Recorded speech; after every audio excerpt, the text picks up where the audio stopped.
Hello everybody, and after 6 years we're back. A few things have happened, but I think I'll save what's happened for another video. You're here for a reason. If you've clicked on this, and it's to see the restoration of the little Pajero that I have. Now, as you can see, not a lot has changed. I have to manage in the space I have with the tools I have. Practically I'm working outside, basic stuff. And again, not a lot of space. I'm sure a lot can relate to this. You can see I'm trying to build a canopy, small little bench.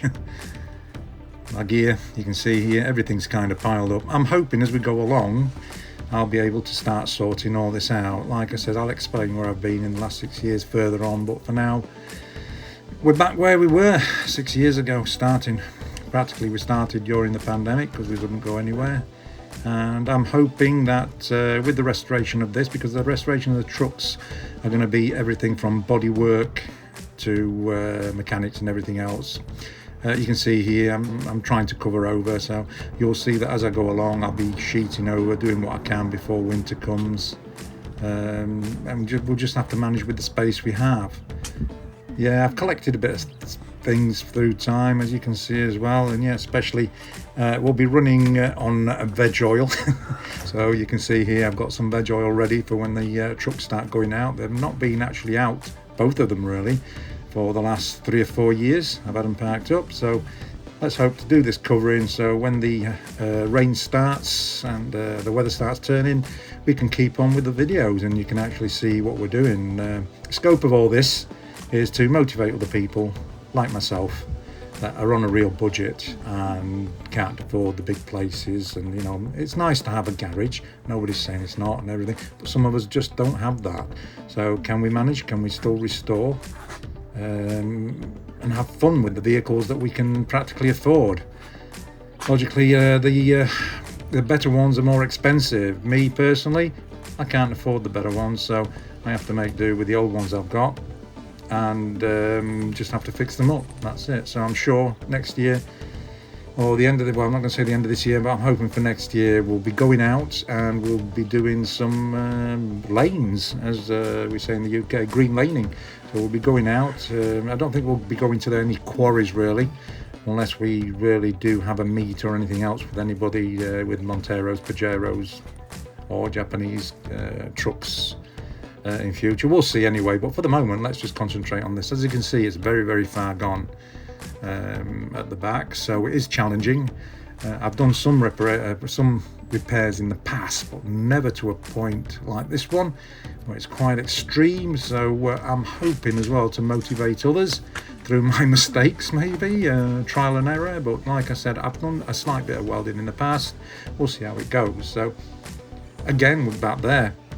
Can we just with simple tools repair even machines on a budget like this and get them back on the road and enjoy them? That's what it's all about. So as you can see, even here the leg's gone on the back. We'll have to do a lot of replacement there, cut it out, replace. So yes, it is chassis and body. We'll start from there. Once we started, let's say we will start from the back. You can see under the body here as well, it's all far gone. We'll be replacing this. So in some places where we can, instead of sheet metal, we'll be using bar, or we'll be using, you know, tubing. It's strong.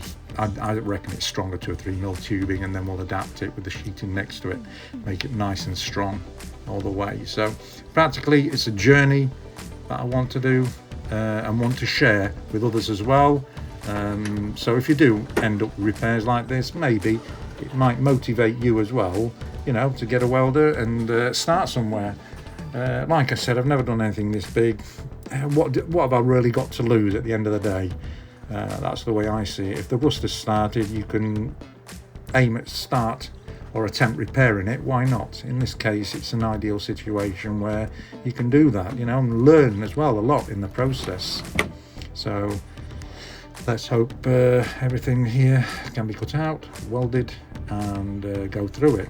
We'll go through logical steps. Like I said, what I'm doing at the moment is showing you how bad it is. Yeah, I can't see anything else being as bad as this. So if I can bring this back without a background, if you want, or a lot of experience in bodywork and chassis work. I'm sure other people, I can motivate them to attempt this. I'm no mechanic or bodywork repair specialist. Everybody that knows me, I just do a bit of DIY welding when I can, work on mechanics. Yeah, you can change the odd clutch, shafts, bearings and things, you know, but let's do a restoration of this. I'll do a bit of research and we'll see how it goes. You can see on this side where the door hinges and everything are, you can see it's the worst part of it really. You can see the mounts are all gone, and on top here the leg is gone as well, so we'll just have to, like we saw from the inside, cut it out and start from here really. So my video is going to be simple, not complicated. So like I said, let's just have a look. You can see the tank here as well. It's a little bit rusty and everything. We're going to try and save what we can. You can see there's going to be new brake lines, fuel lines we'll have to put in. That's logical, but we'll do it one step at a time. So this is going to take a few videos, but it'll take you step by step for anybody that wants to do repairs, like seeing how to take down a fuel tank. You can see here there's two bolts at the front, 2 bolts at the back in each corner. It's as simple as that, and the tank comes down. You know, there's the drain plug underneath. The drain plug is about 13. I think the bolts are taken down and there are 14, so very simple and straightforward. And the tank, you just take the hoses off the pickup on the top and the wiring just clips out. There are a couple of filters on the side, or breathers if you want to call them that. In this case, they'll just fall off. You can see some breather hoses there that have fallen off the filters that they've had anyway, so you can see it's far gone on there. We'll take the tank down and then we'll have a look from that point to see how it is. You can see here part of the leg I'm showing you inside. The chassis leg, yeah, it does need repairs, so it's quite extensive on what we have to do. We'll do the best we can and we'll see how it goes. Logically, before it goes on the road, it will have a thorough, what we call MOT, to put it legally back on the road. I will ensure that everything's done. Even the actual sills here, can you see I made temporary shorter sills? They've gone as well. My mistake, I didn't put any paint or anything on them really to protect them, so we'll be going through that anyway. So let's start from one side. So we'll start from this corner with the mount and everything else in this corner that's rotted. So we need to take the shield off so we can actually access the pipe there for the actual tank. Logically, very important to have your PPE. Make sure you do have minimum amount of PPE for this kind of project. If you are working on any vehicles, I would advise, as always, it's vital, especially you don't want to be breathing any of this in, especially using grinders and things. You can see how far gone it is here. The pipes have just come off the corroded filters and everything. So for this we'll be using the grinder, this one. I do have a selection of grinders. I prefer having 3 or 4 cheap ones. I buy them at flea markets and things for about a tenner, you know, for about £10 and things like that. So every time I see one, it's always good to have, so you don't have to keep changing discs. You can use the alternate ones as you naturally need them. And here, as you can see, I've been through the brushing it already, taking all that rust off, surface rust. Can actually see it looks a lot better. So we're going to now drain the tank. There's a plug underneath. I said it's about 13. Drain it all out. It was on reserve, but amazingly enough, an early filled 2 of these jugs up, so you can see these containers of fuel. And yes, of course, when I actually took the hoses off, the pipe did snap. They always do on these after a few years. This is a 1991, it's to be expected. And again, just unclipping there, and you can see the filters on the side as well we had to undo, so be aware of those before you take the tank down. And the tank is down. Now, it has seen better days. I did kind of clean it a bit, but I'm not too worried about the tank now. We'll deal with that further on. I think we need to deal, like I said, bite size, one thing at a time, and we'll go through it. Okay, as you can see, I put a bar under here a few years ago to support it because I saw the rust coming, and it was a good thing I did.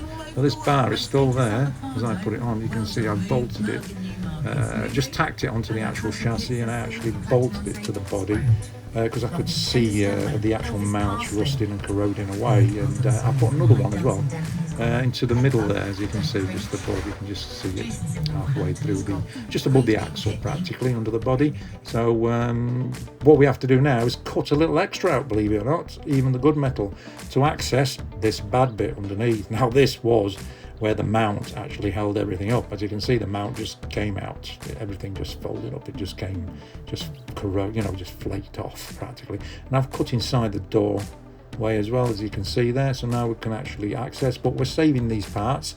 Some might go back, some we're actually using as a pattern. As you can see here, I need to cut a little bit more out. It does get worse before it gets better. We've actually cut the mount off there as well. I've got a Chinese plasma cutter. Like I say, I use all cheap tools. I get them where I can, even flea markets. I'm not ashamed. You know, it's like I said, it's what I've got. I bought this for about £36-37 off eBay. It's a great bit of kit. Like I said, can cut flanges and things. So you can see, we welded and tacked the first thing in.